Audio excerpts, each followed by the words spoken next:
여러분, 혹시 5월이 오면 설렘보다 막막함이 앞서지는 않으시나요? 어린이날, 어버이날, 스승의 날, 부부의 날까지 달력에 촘촘히 박힌 빨간 동그라미들이 마치 우리가 완수해야 할 숙제처럼 느껴질 때가 있습니다. 좋은 부모가 되어야 하고 효도하는 자식이 되어야 하며 감사할 줄 아는 제자가 되어야 한다는 그 당위성 말입니다. 하지만 문득 거울을 보면 우리는 지쳐 있습니다. 아이에게 화를 내고 후회하는 밤, 부모님의 전화를 피하고 싶은 마음, 배우자의 뒷모습을 보며 느끼는 알 수 없는 고립감. 우리는 왜 사랑해야 할 사람들과 함께하면서도 이토록 고독한 걸까요? 그것은 아마도 우리가 사랑하는 기술은 배웠을지 몰라도 사랑의 본질을 가르쳐줄 진정한 스승을 만나지 못했기 때문일지도 모릅니다. 오늘 세필지에서는 5월이라는 이 찬란하고도 무거운 계절을 온전히 우리의 것으로 만들어줄 5분의 이야기를 준비했습니다. 이분들은 과거에 박제된 위인이 아닙니다. 지금 이 순간 관계의 끝자락에서 아파하는 당신의 손을 잡아줄 현존하는 가이드들입니다. 여러분은 왜 스승의 날이 5월 15일인지 아시나요? 바로 세종대왕의 탄신일이기 때문입니다. 세종은 단순히 글자를 만든 왕이 아니었습니다. 그는 지식의 독점을 깨부순 지식의 민주주의자였습니다. 당시 기득권은 글자를 아는 것을 권력으로 삼았습니다. 하지만 세종은 백성이 글을 몰라 억울한 일을 당하는 것을 자신의 아픔처럼 여겼습니다. 그는 백성을 가르침의 대상이 아닌 대화의 주체로 격상시켰습니다.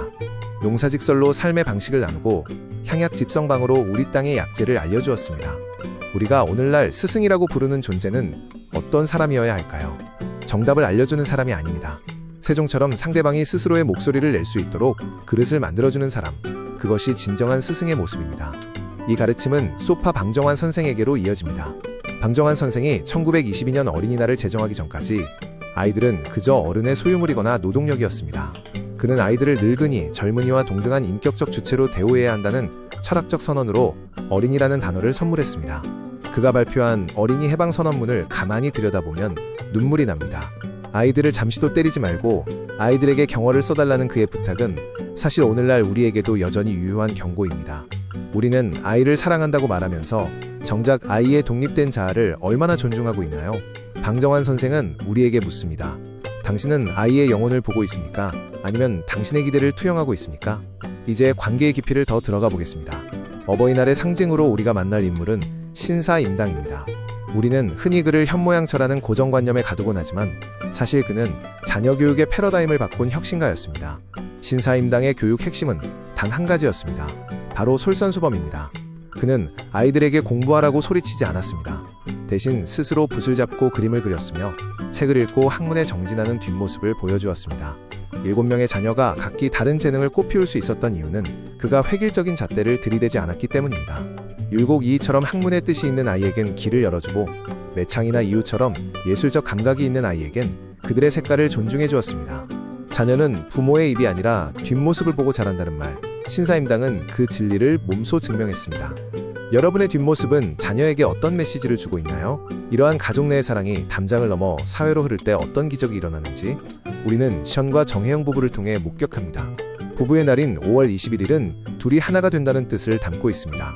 하지만 이 부부는 하나가 되는 것에 머물지 않고 그 하나됨의 에너지를 세상 밖으로 뿜어냈습니다. 결혼 다음 날부터 시작된 1만 원의 기부가 40억 원이 되고 900명의 아이를 품는 기적의 시작은 소박했습니다. 나눌 수 있는 것은 우리 가정의 행복 덕분이라는 그들의 고백은 진정한 부부관계의 지향점을 보여줍니다. 부부는 서로만을 바라보는 관계가 아니라 같은 방향을 바라보며 세상에 온기를 더하는 동반자라는 사실을 말이죠. 그들은 행복을 소유하지 않고 공유함으로써 진정으로 행복해지는 법을 우리에게 가르쳐줍니다. 그리고 이 모든 고전적 가르침을 현대적 언어로 풀어내어 우리 가슴의 멍을 어루만지는 분이 있습니다. 바로 오은영 박사입니다. 오은영 박사는 현대 부모들에게 가장 필요한 통찰을 제시합니다. 아이의 행동에는 한계를 두되 그 감정만큼은 무조건적으로 수용하라는 것이죠.